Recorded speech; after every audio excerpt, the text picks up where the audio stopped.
Hi there, this is Patrick and Deborah Terrell. We Good are morning. here to talk to you today about roses and how to keep them fresh and beautiful even past this freeze that we had. Now, Patrick is a Texas Masters Certified Nurseryman. You may not know that, but he got that years and years ago, and plants are an absolute passion for him. So I'm going to turn it over to him and let him show you. So what we dealt with last 2 or 3 weeks ago was definitely an oddity in Houston, was the snow apocalypse and major freezes and everything else. Now, a lot of people had problems with their pipes and everything, and I certainly feel for them. But right now, people are not sure what to do with thousands of dollars worth of landscaping. If they're going to trash them, pull them out, what to do with them. And let me tell you, they are not that hard to deal with. If your root system was protected prior to the freeze, then it should be in good shape. And I'm going to show you just a couple of things about mulching. You want to mulch twice a year, in the spring and in the fall. And when you mulch properly with good wood mulch, it will decompose and it will build nutrients into the soil. All right. Now also, besides keeping roots from growing up through it, it will also protect the root ball. Now, protecting the root ball in the summer prevents drought. All right, when it's so dry, you want to prevent drought. So you want to keep that root ball wet with whatever water we have. During the winter, when we actually get a freeze, day or 3 weeks long, it prevents the root ball from freezing. All right, so this mulch, I'm going to spend just one more minute on it. This mulch was done last fall, and you see here's ground level, and it's only about 3 inches high. Now, when you mulch, I said about 6 or 8 inches high of mulch, and we mulched last fall, and you see it's only about that. I'm sorry this is taking a minute, but it decomposes, it breaks down, it builds nutrients into the soil. All right, so we're going to show you a couple of things about roots themselves. I used to have something here. I want to tell you something real quick before we get into the pruning here. Is if you've ever noticed fertilizers, all right, fertilizers of all kinds have 90% inert ingredients and 10% of the actual ingredients. So roses, the rose food is 10% potassium. Now, where did we get potassium from? A natural potassium provider is bananas, all right? So you want, see there's a couple of banana peels, right? It may look like some kind of animal skin, but there's banana peels, all right? And so bananas are a natural provider of potassium, 100% potassium. Now, inert ingredients is oil waste, oil byproduct. So with all this pipeline junk, We're not going political. Don't worry about it. Okay. The oil companies can't even sell their trash.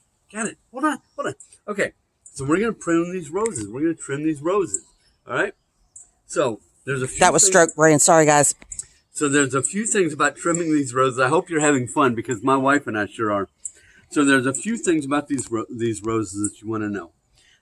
Just as our hair grows out every year or all the time, we go get our hair cut because we get the ends. What do they call it? Dead ends. Dead ends. Dry. Okay, so we cut them, and it makes our hair grow fuller. If you're a female, fuller, natural, better looking. Right? Men just have more face wash. All right. The same thing works with roses and bushes and other kinds of plants. You want to prune them occasionally, and you'll get a much fuller bush. Now, roses, here's what you want to do. Once a year around Valentine's Day or as close to it, you want to prune. Now, this is going to be funny. You want to prune down about 12 inches down, right? And this is going to look funny for the time being. You're going to prune a very healthy stalk down to about 12 inches down, and you're going to prune it right above. Oh, that breaks my heart. Right above or right below a stalk, a new branch, okay? And when you do that, you go across the board and you prune, you take either the dead off, right? You take the dead off, and that's why I say you need a good set of leather gloves so you don't get caught coming in and out of the rose bush. And you like me. I never wear the gloves. Pruning shears and leather gloves. All right, so you cut them down to 12 inches. We're gonna root this bad boy. All right, so that all you have to do to root it is literally put it in a pot of dirt. Okay, put it in a pot of dirt, And Deborah can tell you a little bit about this plant, as full as it is in the month of March with the crazy weather that we've had, of the origins of this plant. Go ahead. Okay, so this plant, and I'm sorry for the video being backwards. I can't get my camera to turn around. But this plant actually was a little bitty twig just like this that I've been showing you. On the other side of Houston. On the other side of Houston, my mother rooted it for me when I first got into this house 20 years ago. Now, you'll see this, maybe you'll see, this is a pretty solid base here. And just from it coming from such a tiny twig so long ago, it is a thriving bush. All of my roses actually have been rooted by my mother. So roses, if you do the proper pruning, and you want to keep the dead pruned off on a monthly or every couple of weeks basis, when you do that, it just causes it to thrive and bush out and bloom out, and to where you get a full blooming, growing bush 9 to 10 months out of the year. All right. So again, what you want to do is you want to cut off the dead, and you find a bloom or a bud. I'm trying to find one here that sticks out. I'm trying to find you because I'm not pointing correctly. Okay. So, oh, good golly. Okay, I'm going to go way up here. See that little one right there, right? Hang on, let me make sure they see. See that little one right there? Now, if I go right above or right below that one, right, that is going to create more growth. All right, so that's what you want to do, is you want to just go along. You want to prune it down to about 12 inches off the ground, and everything will come back healthier. You want to get rid of the dead. You want to just cut the dead out of there. The dead will not grow back. All right, so we covered mulch. We covered... Did I cover? Okay. We covered pruning. Mulch insulates the ground from freezes. All right. Huh? Don't repeat. Don't repeat. Okay. Mulch protects from weeds and prevents the ground from freezes. How to prune.